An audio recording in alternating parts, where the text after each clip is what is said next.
Olá, meus irmãos, graça e paz. Aqui quem vos fala, vosso irmão em Cristo, presbítero Gregório, trazendo mais um pedacinho do Maná dos Céus. Um pedacinho do Maná dos Céus que nós estamos analisando o livro de Colossenses. Hoje eu quero dar continuidade.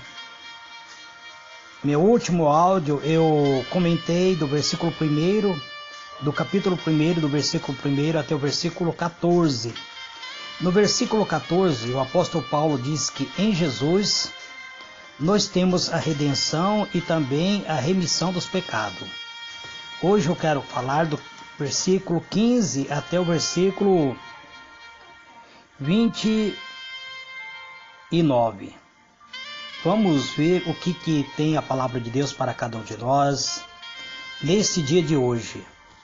Versículo 15 começa assim: o qual é a imagem do Deus invisível, o primogênito de toda a criação.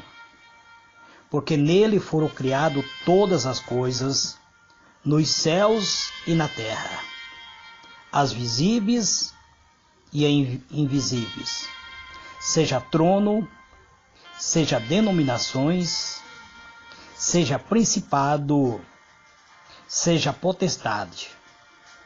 Tudo foi criado por Ele e para Ele. Ele é antes de todas as coisas, e nele subsiste todas as coisas. Também Ele é a cabeça do corpo da igreja, é o princípio, o primogênito dentre os mortos, para que em tudo tenha a preeminência, porque aprove a Deus que nele habitasse toda a plenitude, o que, havendo por ele feito a paz pelo sangue da sua cruz, por meio dele reconciliasse consigo mesmo todas as coisas, tanto que estão na terra como a que estão nos céus. E a vós também, que outrohoras ereis estranhos e inimigo no entendimento pelas vossas obras má, agora contudo vos reconciliou no corpo da sua carne pela morte, a fim de perante ele vos apresentar santo, sem defeito e irrepreensível. Se é que permaneceis na fé, fundado e firmes, não vos deixando apartar da esperança do Evangelho que ouviste e que foi pregado a toda criatura que há debaixo dos céus, e do qual eu, Paulo, fui constituído ministro. Agora me regozijo no meio dos meus sofrimentos por vós, e cumpro na minha carne o que resta da prisão de Cristo, por amor do seu corpo, que é a igreja, da qual eu fui constituído ministro, segundo a dispensação de Deus, que me foi concedido para convosco, a fim de cumprir a palavra de Deus, o ministério que esteve oculto dos séculos e da geração, mas agora foi manifestado aos seus santos, a quem Deus quis fazer conhecer quais são as riquezas da glória deste ministério entre os gentios, que é Cristo, e em vós a esperança da glória, o qual nós anunciamos, e a demonstrando a todo homem, e ensinando a todo homem em toda a sabedoria, para que aprendamos todo homem perfeito em Cristo. Para isso também trabalho, lutando segundo a sua eficácia, que opera em mim poderosamente. Muito bem, amados, aqui está a segunda parte da carta escrita do capítulo 1 de Colossenses, quando o apóstolo recebe da parte de Epáfras uma carta comunicando que os irmãos colossenses haviam aceitado. Epáfras provavelmente foi enviado para pregar o evangelho aos irmãos colossenses. E os irmãos aceitaram a pregação de Epáfras e ele escreve uma carta ao apóstolo Paulo. Nós não temos a carta de Epáfras, mas nós temos a menção de que o apóstolo Paulo diz que recebeu da parte de Epáfras que os irmãos colossenses haviam abraçado o evangelho. Agora temos o apóstolo escrevendo uma carta, o capítulo 1, com 29 versículos, confortando os irmãos, aconselhando os irmãos da igreja de Colosso a crescer em todo conhecimento, a crescer em toda sabedoria, tendo amor em seu coração, tendo abundância da misericórdia de Deus em sua vida. O versículo 15 até o versículo 23, ele fala sobre a natureza humana de Cristo. Cristo em sua natureza humana, ele foi revelado, ou seja, Cristo é a revelação visível do próprio Deus invisível. E quem viu a ele tem visto ao próprio Pai. O apóstolo chama cada um de nós, convoca cada um de nós que venhamos adorar este mistério com fé. Mistério com fé, com humildade. E contemplemos a glória de Jeová em Cristo Jesus. Jesus nasceu e foi gerado antes de toda a criação. Antes mesmo de ter existido o mundo, Jesus já existia. Antes de ter sido feita a primeira criatura, ele já havia sido feito segundo as Escrituras. Ele veio trazendo a eternidade para cada um de nós, e pelo qual a eternidade de Deus nos é representado, segundo todas as coisas criadas por Ele, foram criados para Ele, sendo feito por seu poder, foram feitos conforme o seu beneplácito e para louvor de sua própria glória. Todas as coisas existentes nos céus, na terra e debaixo da terra foram criadas por Cristo, e tudo para louvor da sua glória. Não somente as criou todas as coisas no princípio, mas foram criadas pela palavra de seu poder e sustentada mediante Cristo.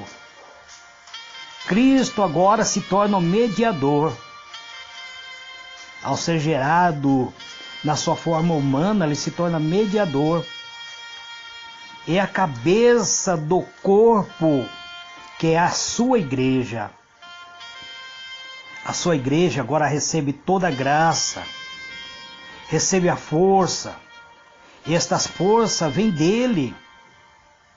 A igreja é o seu corpo, e toda a plenitude habita dentro da sua igreja. A plenitude de mérito, justiça, de força e graça para cada um de nós. Deus mostrou sua justiça ao requerer plena satisfação. Deste modo, Ele pode nos redimir redimir tanto a mim como a ti e toda a humanidade pela morte de Cristo, pela morte do seu Filho amado. A morte de Cristo foi o mais apto. Aqui se apresenta diante da nossa visão o método de ser reconciliado. Fomos agora reconciliados, afastados do ódio, do pecado, por parte de Deus. E aprove a Ele reconciliar consigo mesmo o homem caído. Se estivéssemos convencidos em nossa mente de que éramos inimigo pelas más obras e que agora estamos reconciliados com Deus pelo sacrifício e morte de Cristo, segundo a nossa natureza, não tentaremos explicar nem sequer pensar em compreender plenamente este mistério, porém, devemos dar glória, glorificar este plano da redenção que foi concedido a cada um de nós. Então, o apóstolo chama cada um de nós a nos alegrarmos, regozijarmos na esperança que nós é colocado diante de cada um de nós. Se o amor de Deus por nós é tão grande, o que mais podemos agora fazer por Deus? Ora, com frequência, ou abundar nos deveres santos e não viver mais para nós mesmos, senão para o próprio Cristo. Foi Ele que morreu por nós. Mas para quê? Para que nós continuássemos vivendo não mais no pecado, não mais prisioneiro do pecado. Não, amado, senão para que nós agora venhamos morrer para o pecado e vivamos então, não para nós, mas para Ele, para aquele que sacrificou por meu pecado e me ofertou gratuitamente a condição de ser filho de Deus, de ser herdeiro da promessa de Deus, de ser agora transformado de glória em glória até alcançar a estatura de um varão perfeito. É isso que o apóstolo Paulo tenta explicar aos irmãos colossenses, porque dentro da igreja dos colossenses estava havendo uma forte heresia de que somente por meio da sabedoria o homem poderia ser salvo, que não precisava do sacrifício de Jesus. Agora o apóstolo mostra que vocês querem a sabedoria? A sabedoria é um homem todo ensanguentado, pregado na cruz. Ele foi feito a propiciação dos nossos pecados, é a reconciliação de cada um de nós com o Pai. Havia dentro da igreja de Colosso já uma fermentação de uma heresia que no futuro próximo o presbítero Gregório estará procurando explicar para cada um de vós. O versículo 24 até o versículo 29, o apóstolo mostra o sofrimento da cabeça da igreja. E também esses sofrimentos são estendidos aos membros que são chamados para o próprio sofrimento de Cristo. É feito como se fosse um corpo de sofrimento.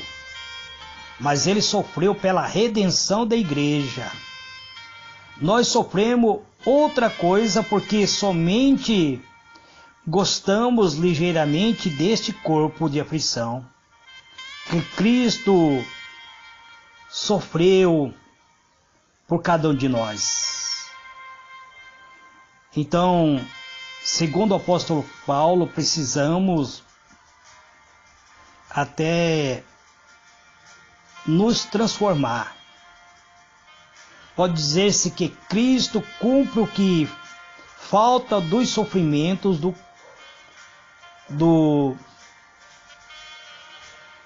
o próprio Cristo sofreu tudo que nós teríamos que sofrer. E mais, nós sofremos aqui por causa das nossas paixões carnais. Porque damos lugar muito para os nossos próprios interesses.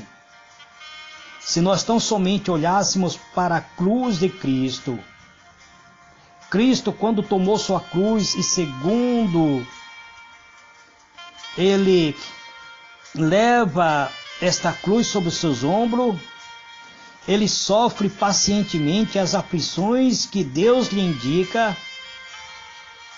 Então, nós agora somos libertos, amado, através deste sofrimento de Cristo. Então sejamos agradecidos de que Deus nos tenha feito conhecer os mistérios ocultos por época de geração, que tenha mostrado a riqueza da sua glória entre nós. Ao pregar a Cristo entre nós, perguntemos honestamente se Ele mora e reina dentro de nós. Precisamos que Cristo habite dentro de nós por meio do seu Espírito. Precisamos ser o tabernáculo de Deus. Precisamos ser o oráculo de Deus, onde Deus habita dentro de nós por meio do seu Espírito Santo. Pregar é muito fácil, amados. Pregar, basta você estudar a palavra de Deus, você se torna um pregador. Mas você não pode ser simplesmente um pregador. Você precisa ser a morada, casa espiritual edificada como habitação de Deus. Porque somente isto pode garantir a nossa esperança de sua glória. Devemos ser fiel, amados, até a morte, em meio de todas as provações, para receber a coroa de vida, alcançar a meta da nossa fé, a salvação da nossa alma. É isso que o apóstolo Paulo traz aos irmãos colossenses, que aceitaram o evangelho, a pregação de Epáfras, e Epáfras escreve uma carta ao apóstolo Paulo. Ele diz para o apóstolo Paulo: Paulo, amado apóstolo, os irmãos colossenses aceitaram a fé, mas dentro da igreja de Colossenses existe uma forte heresia, uma forte inclinação, homens transformados com veste de cordeiro, mas com coração de lobo, querendo levar os homens a um conhecimento que não é na verdade, dizendo que a sabedoria tem o poder de salvar e não o sangue de Cristo. E por isso o apóstolo escreve esta carta para a igreja de Colosso. Nós vamos conhecer isso. O gnóstico era um dos primeiros, da primeira grande heresia que ocorreu, e ocorreu justamente dentro da igreja de Colosso, onde os gnósticos se intitulavam serem o único apóstolo de Cristo. e eles só conhecia as cartas de Paulo, algumas coisas que Paulo escrevia. Inclusive um dos líderes dos gnósticos, ele imitava toda a mensagem do apóstolo Paulo. E ele se intitulava ser o único apóstolo universal. Mas apóstolo Paulo escreve esta carta aos irmãos colossenses dizendo: vocês querem a sabedoria? A sabedoria é Cristo. Ele apresenta um homem todo ensanguentado na cruz, sendo crucificado, para que o seu sangue purificasse-nos de toda ignorância, nos levando ao pleno conhecimento da verdade. Este, amado, é mais um pedacinho do maná dos céus que eu trago nesse dia. Que o Senhor ilumine a vossa mente e vos conceda a paz. Amanhã provavelmente estarei iniciando o capítulo 2 de Colossenses. Que Deus vos abençoe abundantemente em Cristo Jesus. Amém e amém.